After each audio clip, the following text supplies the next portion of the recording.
the place I think I want to start is the SEC. So like how like powerful or powerless are the SEC? Because obviously there's these self-regulatory bodies, but like what amount of power do the SEC actually have to go in and attempt to try and do anything about this? Because I've been trying to gauge what people's opinions in the industry are on Gary Gensler and what he's been trying to do. So how do you It's like just gauge his the thing about performance? Gensler that gets me is when he actually admitted in front of those students, and this is, now immortalized on YouTube, is that when he worked on Wall Street, he didn't know anything about back office operations and clearing and settlement. And now he's in charge of regulating that. So, why not get someone who actually knows what the hell they're doing? I don't know. But that's just my personal view on Gensler. So how powerless or powerful are they? It is the SEC is offices are located like a 10-minute walk from Capitol Hill.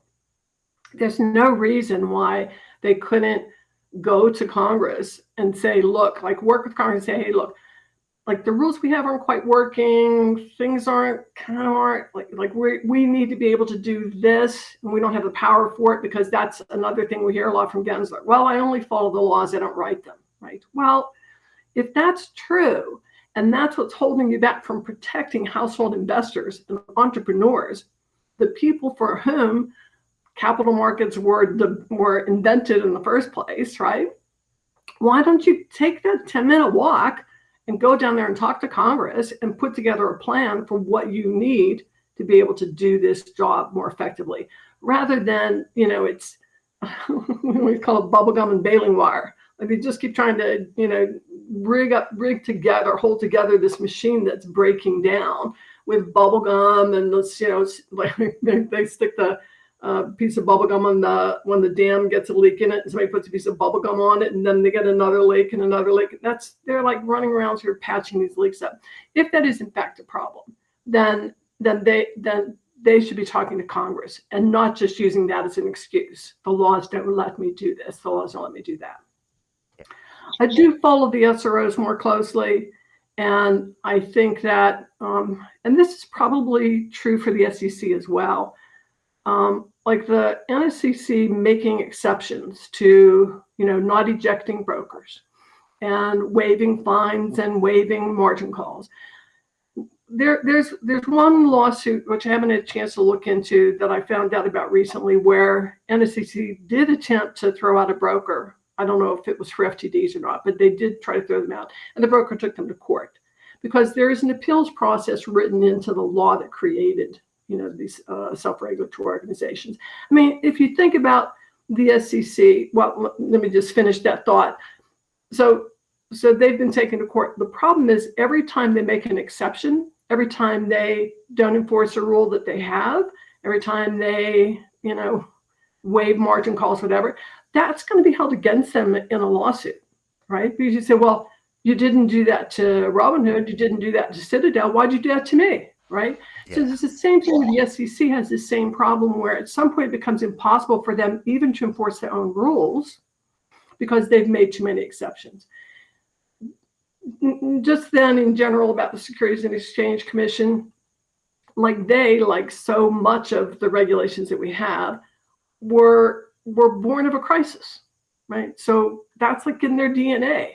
So the Securities and Exchange Act of 1933 was written against the backdrop of the Wall Street crash of 1929 and the Great Depression that followed.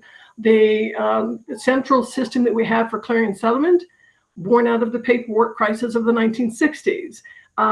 Dodd-Frank, which was supposed to, well, Dodd-Frank didn't actually do anything. It just told a bunch of SROs to go do a study and write some more rules, right, of their own rules. But that came out of the great financial crisis of 2008. So just every time we have a crisis, we just get a whole new set of these rules and laws and regulations poured on top of the last set. So even what SEC did with Reg Show, the amendments were 3 times the number of pages as the original Reg Show rule. Right? So now instead of it being like a 30 or 40 page rule, it's like now like a 900-page rule that refers back to a bunch of other rules, each of which is another 100 or 1,000 pages. So it becomes impossible for anyone to follow. It's a sort of what's the fellow's name that does the crazy machines? Not Rubik, but the machines that Rubik. Yeah, I know the ones you mean. Yeah, I'll see if I can find it while we're talking. As soon as we hang up, it'll come to me. But they built this anyway. They built this machine that has become so complex that it's extremely difficult to correct it.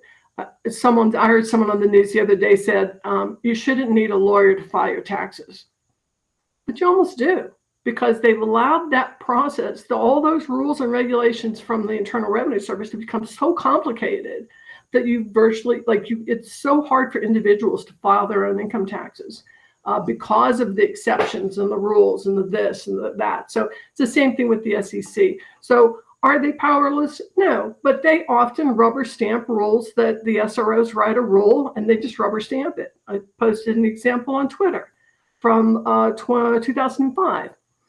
The rule from the New York Stock Exchange specifically said delete the word mandatory. And when the SEC announced the approval, they said, we're approving a rule for mandatory buy-ins. So like, did they even read it, or did they simply rubber stamp it? And that's one example. And I think too often that happens. So are they powerless? No, I don't think they are. I think that they, it could also come back to this. It's that, revolving door that you talked about earlier. But it's also this incompetence, hypothesis. I put together there's a hypothesis that says that the economy goes into ruin, not because of any conspiracy by, some forces or inside the government saying, but it's because they're incompetent, because they simply don't know. Like, if you look at the board of directors for the NYSE, for example, I think there's like one person with a financial background there, and all the rest of them are from just whatever. I don't know. They were with some charities, or they were with some, all worked in some unrelated fields. And they're in charge of the New York Stock Exchange. They're on the board. They're on for ICE. They're on the board of directors, board of advisors for that. So they're getting advice from probably. So who's telling them what to do, right? And more than likely, it's the people that they're supposed to be regulating. Yeah, almost definitely. That's great. It was a Rube Goldberg machine. That's Rube Goldberg. Yeah, that was it. Hey everyone, thanks for making it right the way to the end of the podcast. I love that you tuned in this long. Do me a favor, hit subscribe, because 80% of you bastards are not subscribing, but you're watching my videos. See you next time.